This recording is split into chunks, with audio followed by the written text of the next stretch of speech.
আগামী ত্রয়োদশ জাতীয় সংসদ নির্বাচনকে সামনে রেখে বিভিন্ন দল বিভিন্নভাবে প্রচারণা চালাচ্ছে।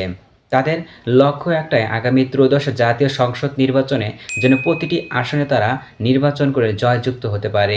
কারণ বারবার প্রধান উপদেষ্টা বলছেন, এবার নির্বাচন হবে অবাধ, সুষ্ঠু, যা ইতিহাসের একটি সেরা নির্বাচন হবে। দীর্ঘ ১৭ বছর দেশের মানুষ এক স্বৈরাচারীর কবলে পড়ে প্রতিটি মানুষের বাক স্বাধীনতা কেড়ে নেওয়া হয়েছিল। গুম, খুন, সন্ত্রাস আর নৈরাজ্যের এক ভয়ানক পরিবেশ তৈরি করা হয়েছিল। ভয় তাসের সাম্রাজ্য গড়ে তোলা হয়েছিল। একটি গণতান্ত্রিক রাষ্ট্রে জনগণের ভোটাধিকার থাকে, সেই ভোটাধিকারও তারা ছিনিয়ে নিয়েছিল। উন্নয়নের নামে দেশ থেকে শত শত কোটি টাকা তারা বিদেশে পাচার করে।